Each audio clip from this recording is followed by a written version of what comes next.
it's Reagan and today I'm filming my March wrap-up. In the month of March, I read 6 books and they were all pretty lengthy. Like 2 of them were over 600 pages. Basically, I'm rocking and rolling.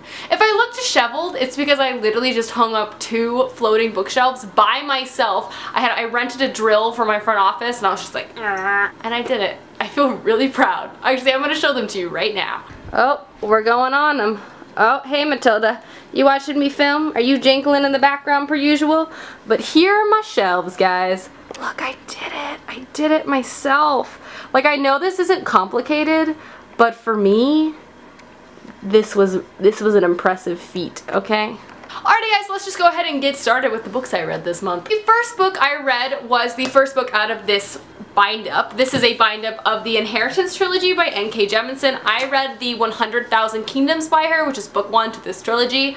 And I have like mixed feelings about it. I don't know how to even kind of articulate it. This is a high fantasy novel following a young girl who's basically called back to like the head kingdom of these like 100,000 kingdoms. This head kingdom is extremely powerful. Her grandfather is the head of it.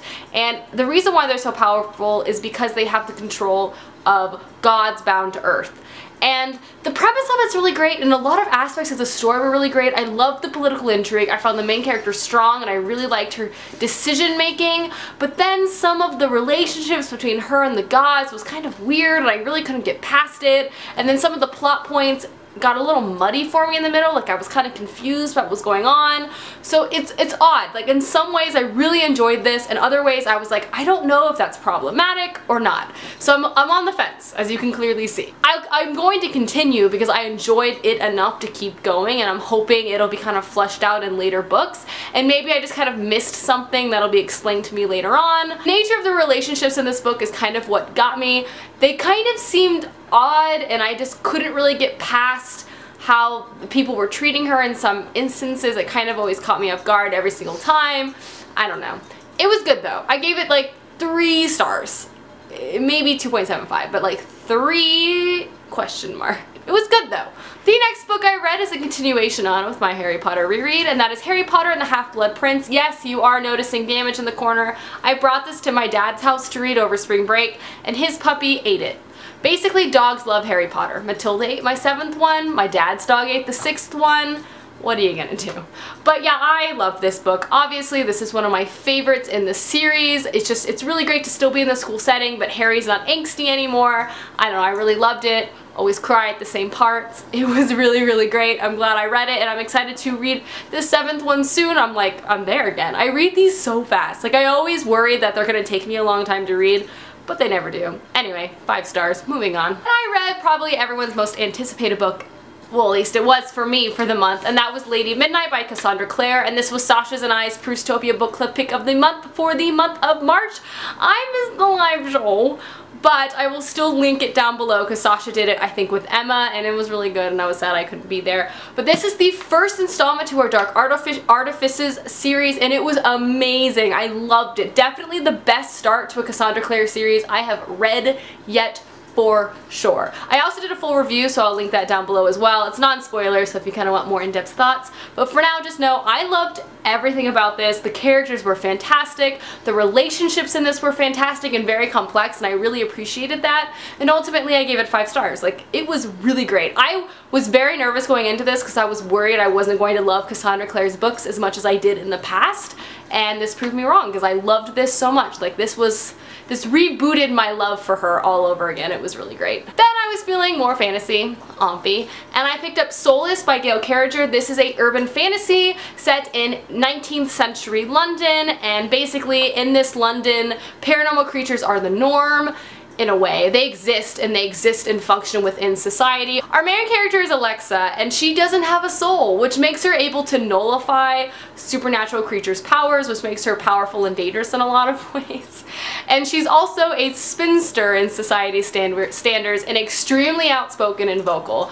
I thought this book was a lot of fun. I loved the main character. I thought the story was really, really fun. It was like a mystery kind of thing going on where she helps kind of solve a crime that's happening in the Victorian London era. era. I thought it was really good. The humor was there, the romance was there, the story was there, but it also didn't blow my socks off by any means. This wasn't like, oh my god, amazing. And I know this is a lot of people's favorite series. I'm definitely going to continue on because they're super fun and I think they're going to get better as they go on. But I mean, like, nothing blew my mind about this story, but I also really enjoyed the ride. So I think I gave it like a 3.5 stars. It was really good. I enjoyed it. But it wasn't like the most amazing thing I've ever read, but it was fun. So next up, I read an amazing book. And then the next 2 books were absolutely amazing. My first 2 5-star reads, well, besides Lady Midnight, that I read this year, and they were so good. The first one being The Nightingales by Kristen Hanna. I've been told countless times that I was gonna love this, and no one was wrong because I totally did. This is a World War II novel following 2 sisters and their individual and different involvement in the French Resistance. And it's basically just a story about love, family, loss, forgiveness, hope. Oh my god, I'm not kidding.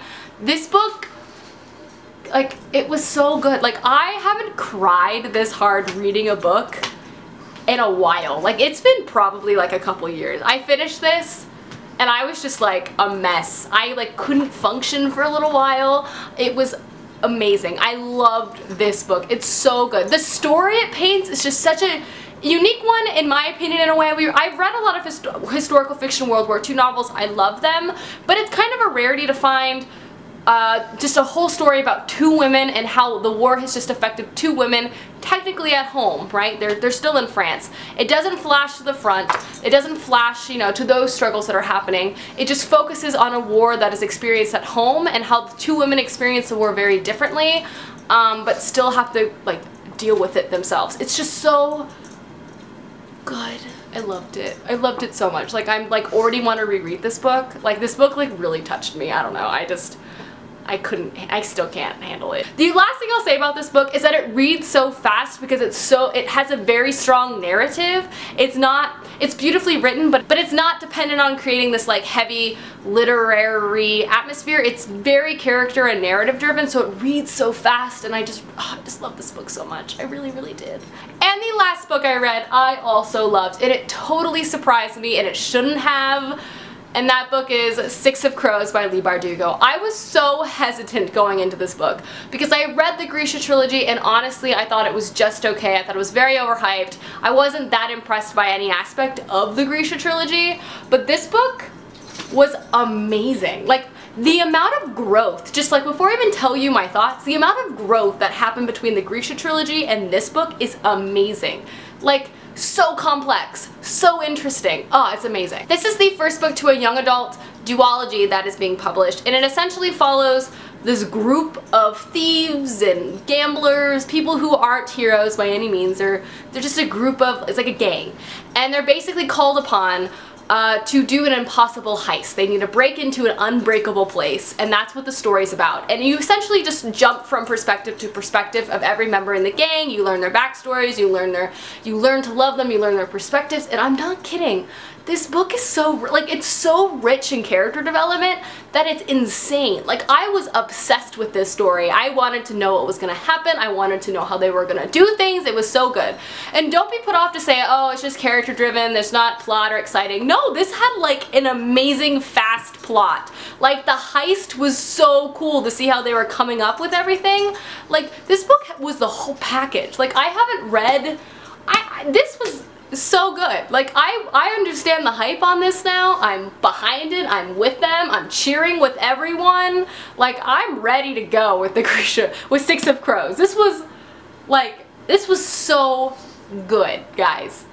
Dunzo. We can move on now. Those are all the books I read this month. Clearly I loved quite a few of them. I would consider this month to be very successful in terms of finding books that I read and loved. It was great. I'm really happy with everything I read this month.